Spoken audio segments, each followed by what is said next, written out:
자, 포인터와 L밸류, R밸류의 관계에 대해서 한번 생각을 해보겠습니다. 자, 일단 이 코드를 보면은 두 개의 변수가 선언이 되어 있죠.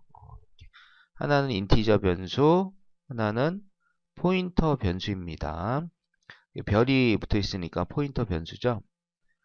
별을 우리가 포인터 선언할 때 어디다 붙일 거냐 하는 거는 뭐 상관이 없습니다. 이렇게 해서 이렇게 인트 자료용에다 바로 붙일 수도 있고 p 앞에다가 이렇게 붙일 수도 있습니다. 뭐 가운데다 붙인다고 해서 달라지는 건 아니죠. 이렇게 똑같습니다. 예, 포인터를 선언을 지금 했고, 그러니까 인티저 변수인 거죠. 자, 인티저 변수를 선언을 하게 되면 메모리에 공간이 잡혀요. 100번지부터 잡혔다 그러면 103번지까지 4바이트. 초기화하지 않았으니까 스레이 값이 있고 이 공간의 이름은 A가 된다. 변수 이름은. 자, 포인터 변수도 선언을 하게 되면 공간이 잡히는 거죠. 포인터는 변수니까. 자, 4바이트의 공간이 잡힙니다. P, 이름은 P가 되고 4바이트 공간이 잡히는데 A가 100번지부터 103번지까지 잡혔다. 그러면 P는 다른 곳에 잡히겠죠. 200번지부터 잡혔다고 가정하면 203번지까지. 얘도 특별히 초기화하지 않았으므로 어떤 값이 있는지 모릅니다. 이렇게 인티저 변수, 얘는 포인터 변수. 둘 다 그냥 변수일 뿐이에요. 자, 그런데 뭐가 다른 거죠? A는 정수값을 저장하는 변수고 P는 주소값을 저장하는 변수예요. 우리가 정수값을 저장할 때 인티저 변수 선언하고 실수값을 저장할 때는 더블형 변수를 선언하죠. 이게 어떤 값을 저장하느냐에 따라서 어떤 형태의 값을 저장하느냐에 따라서 적절한 자료형을 써주셔야 됩니다. 포인터를 선언하는 것은 주소값을 저장하기 위해 선언하는 거죠. 어찌됐든 어떤 형태의 값을 집어넣느냐가 다를 뿐이지 A도 변수고 P도 변수예요. 그래서 얘 공간을 잡고 있고 그리고 이름도 있다. 자, A의 이름은 A고 이 놈의 이름은 P가 되는 겁니다. 이름이 별 P는 아니에요. 그냥 P가 되는 거죠. 자, 이 상태에서 이제 이 변수 A에다가 값을 한번 넣어보도록 하겠습니다. 그러면 A에다가 이렇게 10을 집어넣어라 할 수가 있겠죠. 이때 A는 이름이 대입연산자 왼쪽에 쓰였으므로 L 밸류로 쓰인 겁니다. 즉 A란 이름이 붙어있는 메모리 공간에다가 10이란 값을 집어넣어라. 그런 얘기가 되는 거고 따라서 이 쓰레기 값이 지워지면서 여기에 뭐가 들어가요? 10이 저장이 되겠네요. 이렇게.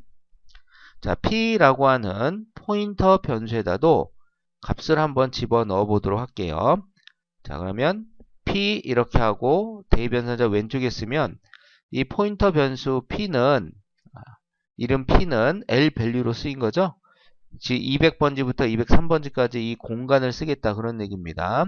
자, 여기다가 이제 뭘 집어넣어 줘야 되는데 P라는 놈은 주소값을 저장하기 위한 그러한 특별한 용도로 쓰이는 변수이므로 뭐 이렇게 정수값을 집어넣어라. 이거 안 됩니다. 20은 정수지 주소가 아니므로.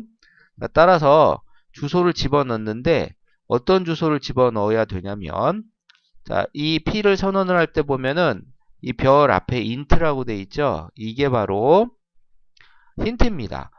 P라고 하는 포인트에 어떤 주소값을 집어넣는데 어떤 형태의 변수의 주소값? 바로 인티저형 변수의 주소값을 집어넣어라. 그런 얘기가 되는 거죠. 다행히 우리가 A라고 하는 인티저형 변수가 있으니까 자, 이 인티저 변수의 주소값을 한번 넣어보도록 할게요. 자, 그럼 여기다가 만약에 이렇게 썼다면 어떻게 되겠습니까? A는 변수 이름이죠. 대입연산자 오른쪽에 왔어요. 그럼 A의 주소값 이 100번지가 들어갑니까? 아니면 A에 있는 값 10이 들어갑니까? 당연히 10이 들어가는 거죠. 대입연산자 오른쪽에 썼으면 이 변수가 R 밸류로 쓰인다. 그런 얘기고, 즉 이 변수 안에 있는 값 10이 P에 들어가는 거예요. 그러면 아까 P에다가 20을 집어넣는 것과 뭐가 다릅니까? 똑같은 거예요. 정수값을 집어넣겠다. 그런 얘기가 되는 거죠. 자, 따라서 이렇게 쓰면 안 되고, 자, A 앞에다 뭐를 붙여줘야 돼요? 이렇게 이런 기호를 하나 붙여줘야 됩니다. 이걸 우리가 앰퍼샌드라고 하죠. 자, 이 기호 이름은 앰퍼샌드인데, 연산자로 쓰여요. 변수 앞에 이걸 붙이게 되면은 변수의 주소값을 구해주는 연산자로 쓰입니다. 그걸 주소 연산자라고 하죠. 따라서 A의 시작 주소값, 이 100을 계산을 해줍니다. 즉 A가 메모리 몇 번지부터 할당되었는지 그 시작 주소값을 구해준다. 그런 얘기예요. 그럼 이 연산의 결과값은 100이 되겠네요. 자, 이 값은 100이라고 하는 정수값이 아니에요. 주소값 100번지가 되는 거죠. 인티저형 변수 A의 시작 주소값 100번지. 얘를 구해서 이제 P에다 집어넣자. 그런 얘기가 되는 겁니다. 그러면 P에 이제 이 쓰레값 지워지고 뭐가 들어가요? 여기에 자, 이렇게 100번지가 들어가겠죠. 정수값 100이 아니에요. 100번지가 들어간다. 자, 이렇게 우리가 어떤 변수의 주소값을 포인터에다 이렇게 집어넣게 되면은 이 P와 A는, 포인터 P와 변수 A는 아주 특별한 관계를 갖습니다. 그 관계를 우리가 가리킨다 이렇게 얘기합니다. 가리킨다. 가리킨다. 자, 이 가리킨다란 의미는 포인터에 대해서만 쓰는 거예요. 그래서 P가 가리킨다 그러면 P가 어떤 변수의 주소를 저장하고 있다 그런 뜻이고, 이렇게 화살표로 보통 기호로서 표현을 해주죠. 자, 그래서 P가 A를 가리킨다 이렇게 얘기하고 화살표를 이렇게 그렸다 그런 얘기는 뭐예요? P 안에 P가 변수라서 뭘 저장하고 있는데 이 안에 뭘 저장하고 있다? 이 가리키는 변수의 시작 주소값 얘를 저장하고 있다 라는 뜻이 되는 겁니다. 즉 P라는 포인터 변수 안에 A의 시작 주소값을 저장하고 있어요 라는 걸 간단히 P가 가리킨다. 뭐를? A를 가리킨다. 이렇게 얘기한다. 그런 얘기죠. 그리고 간단하게 화살표로 이렇게 그려주는 겁니다. 따라서 우리가 보통 P가 뭐 B를 가리킨다. 이렇게 표시를 했다면 이건 무슨 뜻이냐면 P는 포인터고 그 안에 들어가 있는 주소값은 B라고 하는 변수의 주소값이다 라는 것을 간단하게 이렇게 표현을 해줄 수가 있는 겁니다. 자, 그러면 이렇게 P가 A를 가리키는 이러한 상황에서 지금 P는 변수잖아요. 그죠? 변수는 두 가지로 쓰인다고 했어요. 첫 번째 L밸류, 두 번째 R밸류. 자, 요건 지금 P가 L밸류로 쓰인 경우죠? 그러면 R밸류로 쓰는 경우를 한번 보도록 하겠습니다. printf. 자, 하고 %P라고 합시다. 이거는 변환 문자에서 주소값, 즉 포인터에 있는 값, 주소값을 출력을 할 때 16진수 대문자로 그 포인터의 크기에 맞게끔 출력을 해주는 변환 문자가 P예요. 이렇게 하고 콤마 찍고 P 이렇게 자 하게 되면은 P라는 변수 안에 있는 값이 출력이 되는 거예요. 이때는 P가 R 밸류로 쓰인 거죠. 이 안에 있는 100이라고 하는 값이 출력이 된다. 그런 얘기고 변환 문자 P를 썼으니까 100이 출력이 될 때 이렇게 100 이렇게 출력이 되는 게 아니고 이 100이라는 값을 16진수 8자리로 출력을 해줍니다. 대문자로. 보통 주소값을 찍을 때 이 변환 문자를 많이 사용을 하죠. 만약에 %D로 했다면 100이 출력이 됩니다. D로 해서 그 값만 확인해 볼 수도 있어요. 10진수로. 자, 그래서 P는 결국 뭐예요? 그냥 변수예요. 근데 좀 특별한 변수죠? 뭐를 저장하는 변수? 주소값을 저장하기 위해 사용하는 특별한 용도의 변수다. 근데 어쨌든 변수인 거죠. 그 이름은 p가 되는 것이고 변수기 때문에 두 가지로 쓰인다. L밸류로 쓰이거나 R밸류로 쓰이거나. 자, 요거는 대변사 왼쪽에 와서 L밸류로 쓰였고, 그죠? 자, 요거는 그 이외의 경우니까 R밸류가 되는 거죠. p가 출력되는 거 아니에요. p 안에 있는 값이 출력이 되는 거니까. 자, 여기까지가 바로 포인터라고 하는 변수, p가 사용되는 방법, 즉 L밸류, R밸류로 사용되는 방법에 대해서 설명을 한 거고, 포인터는 특별한 연산을 통해서 가리키는 놈도 사용할 수가 있어요. 자, 이제 p를 쓰겠다는 뜻이 아닙니다.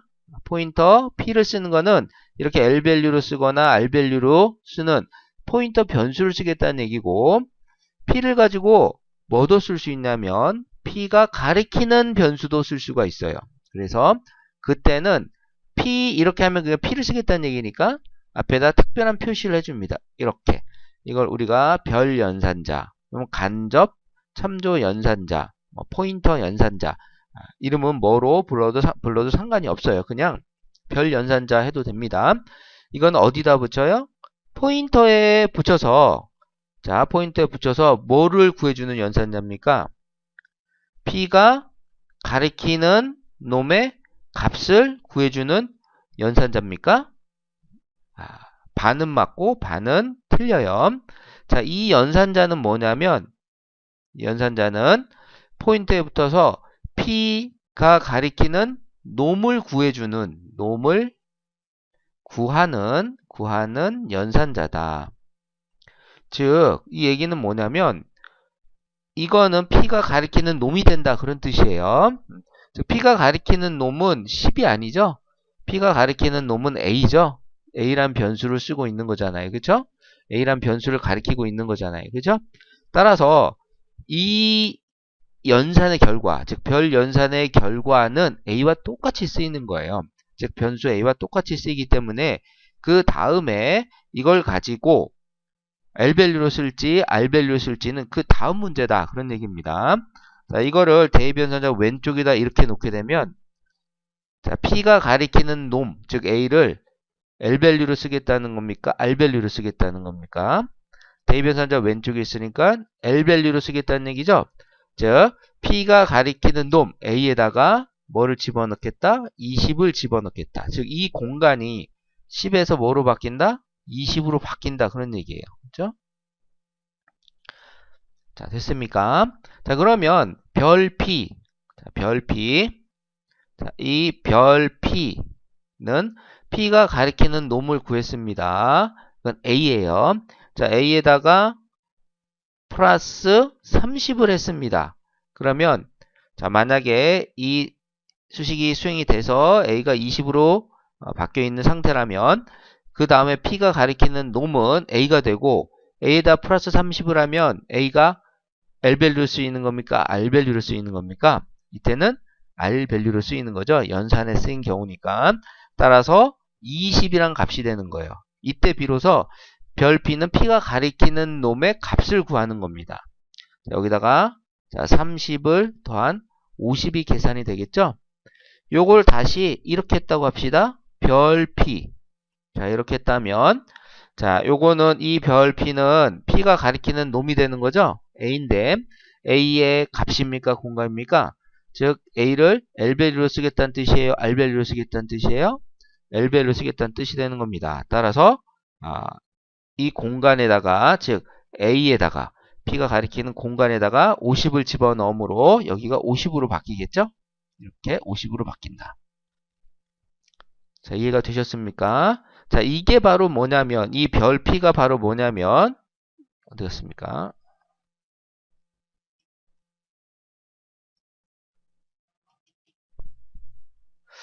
자, 이 별 p가,